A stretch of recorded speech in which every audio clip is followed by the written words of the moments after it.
The final Daniel Craig James Bond film, No Time to Die, was originally supposed to release in April 2020. Think about that.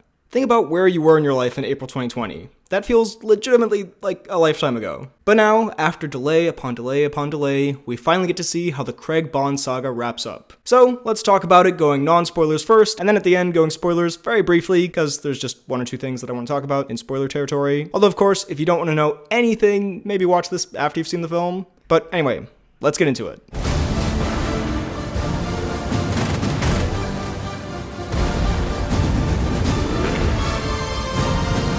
For me, the Craig Bond movies have gone incredible, fine but forgettable, incredible, fine but forgettable. By that pattern, this one should be incredible, and while I don't think I would use such an emphatic word, it's certainly closer to that than it is fine and forgettable. I really enjoyed No Time to Die, a bit more than I actually expected to, and I think this was a fitting and satisfying send-off for this portrayal of the character. The main reason this movie worked for me was the tone, and the commitment to that tone. One of my biggest problems with Spectre was that it had an identity problem. It didn't know what it wanted to be. On the one hand, it was trying to be like Skyfall, epic, intense, having that Dark Knight feel to it. And then it also tried to throw in goofy moments reminiscent of older Bond films, and quips that just felt unnatural. And that confused tone is one of the reasons that film fell flat for me. This movie feels so much more purposeful and decided on what it wants to be. This movie is cheesy and goofy and silly in parts, and it feels very intentional, and as a result, it's used in the right way, and it makes the film a ton of fun. Now, when I say all that, I mean goofy and silly in comparison to Skyfall. It's still more grounded than some of the other Bond films, and this isn't Kingsman or anything, but it certainly leaned more into that style of a more ridiculous spy world and using some silly spy movie tropes, and combines it with modern, excellent action and good performances to make for a very fun experience. I've mentioned with Spectre that Craig Bond quipping in that movie just doesn't feel natural at all, and his sense of humor in, say, Casino Royale is more subtle and funny, and in this it feels like a bit of a combination of both. But his cheesy one-liners just worked so much more for me because the whole film was like that. When Bond stops in the middle of this intense fight scene to pour himself a drink, it's completely unrealistic and would never happen in Skyfall, for example, but worked in this movie. There's a plot point involving a bionic body part that just feels straight out of a more goofy spy universe. Like I mentioned, there are super corny one-liners. There's a lot of overacting and over-dramatic delivery of lines, but it just works in this film and makes it fun rather than cringy, in my opinion. Because as I've said, the movie knows what it wants to do and pulls off that tone. There's also something a bit refreshing about this movie's plot being quite simple and easy to follow. I just feel like these movies have gotten a bit bogged down in Spectre and Quantum and all these organizations, and Blofeld is his brother, but not really, but he was behind everything and all that. And it gets a tad hard to keep up sometimes. In this movie, while there are certainly elements of that overlapping story, it brings it more back down to earth, where it's more, here's the villain, here's his plan, here are the stakes,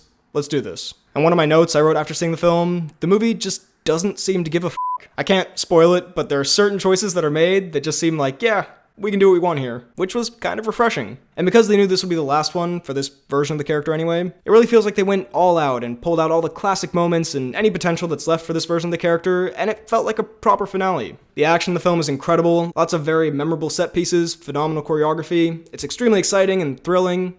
It's what you want. The action contributes to this, but also the movie in general just has a fun, badass, cool feeling to it that I feel like Spectre was missing, and even a bit Skyfall in parts, but that just felt like it had more of a serious tone. But this felt much more like Casino Royale and other Bond movies where it's exactly what you think of when you think James Bond films. Cool and badass and suave and shooting guns and suits and dresses and going to parties and all that classic, just fun James Bond vibe stuff, you know? Especially the part of the film that's set in Cuba. It was just so much fun to experience. There's a moment in that Cuba scene that made me smile so much just because it was such a badass moment that just gets you fired up. It has that classic James Bond cool feel to it, I guess is the overall way I'd put it. Cast-wise, like I mentioned, everyone here is chewing the scenery a bit, but it works. Craig, of course, is great. Léa Seydoux was very good. I'll be honest, going in, I wasn't sure how I would feel about her role in the film, and initially, it is a little jarring because the way the foundations for their relationship were set in Spectre felt a little rushed, so I didn't really buy them as a couple. But as the film progresses, that storyline did grow on me, and I don't know, I thought it worked decently well. Like, it wasn't the most convincing relationship, and a bit of it fell a little flat for me, or felt a tiny bit forced, but for the most part, it was better than I was expecting. And she was great. Despite the movie's silliness, the moments that are meant to have more gravitas do generally work quite well, I'd say. And yeah, just because it's more of a silly film doesn't mean it feels cheap in any way, if you're worried about that. It still does have a grand feel to it, but it's mixed more well tonally, and generally just takes itself a bit less seriously. Quick reminder here that if you're enjoying this video, drop a like, subscribe, and comment your thoughts on No Time to Die down below. Also afterwards, check out my podcast, The Poorly Planned Podcast. Alright, back to the vid. I thought Lashana Lynch was great, her and Bond had some fun interactions, and I really liked Ana de Armas in this. Thought she was very charming and funny. And Rami Malek is pretty good as the villain, he just doesn't really get much to do. Like, he's good in the sense that he has the look and the voice and plan for a Bond villain, but there wasn't really much that distinguishes his character for me to make him a standout villain. But yeah, good performance. As far as my negatives for the film go, that lighter tone that I enjoyed so much does come with a few problems, namely in the plot occasionally, because there's taking yourself a bit less seriously, and then there's just extremely dumb and contrived feeling plot points. One very big one in particular that I'll talk about in spoilers. And yeah, not all the humor worked for me, particularly the Russian scientist character I felt was quite irritating. I feel like the movie could have done without him. And I guess you could say the movie isn't as immersive or emotional as something like Skyfall. Again, I enjoyed the tone a lot, and like I said, it doesn't feel cheap or anything. It still does have gravity to it, but it does feel more like you're watching a movie, you know? Then you're really immersed in the film's world as if it's real. But they're different kind of movies, different kind of tones, and like I said, generally the emotional moments still worked pretty well for me. And that's all I can really think to say. I thought this movie might just be another one they've pushed out to get one more from Craig, but neither Craig's performance nor the movie felt phoned in at all. I was kind of surprised by how much I enjoyed it. And ultimately, the one thing I took away from this movie is that it was a lot of fun. Badass, cool, classic James Bond fun. I can imagine people wanting something more serious might be disappointed, but I thought it worked very well the way they executed it here. I thought the action was incredible, the pacing for the most part was solid, and despite a few flaws, it's a film I look forward to watching again. I'll give No Time to Die an 8.9 out of 10. And here's how my rating system works for those who don't know. And here's how I'd rank the Craig Bond movies. Now, spoilers. I really only have 2 things I want to talk about, but they're pretty major, so click off the video now if you haven't seen No Time to Die. No time to click off or something. I don't know. I wanted to do like a joke here. It didn't work. Anyway, 5, 4, 3, 2, 1. Okay, spoilers. First off, the biggest example of a plot point being so ridiculous that it just takes you out of the movie is the opening scene, or the opening bit, when James is convinced that his girlfriend, who he loves very much, betrays him because Blofeld said so on the phone. Now yes, I can understand the setup here. Bond has trust issues and all the stuff with Vesper. Léa Seydoux is a mysterious person with a mysterious past, but the way it was executed here was so laughably bad that it could have been out of an Austin Powers movie. Maybe I also just wasn't settled into the more goofy tone this movie had yet, but this is more than just a goofy tone. It was just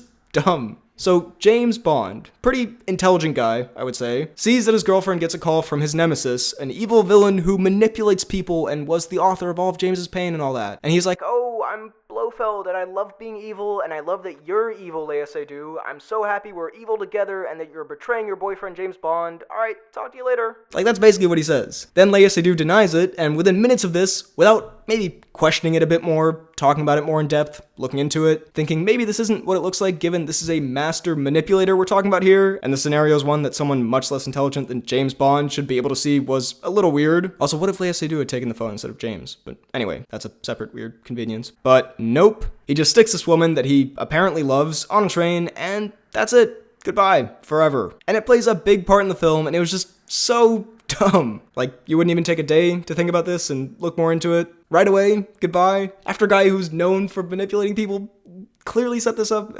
Anyway, yeah, I wasn't a fan of that. And their whole relationship, I thought it was fine. Like I said, it grew on me, but I still didn't fully buy that this is the woman he loves more than anything. And so some of that emotion at the end was lost a bit, but it wasn't bad. And then the big spoiler. James Bond dies at the end of this movie. I feel really bad if someone just like skipped through the video and missed the spoiler warning and then they just come to this part.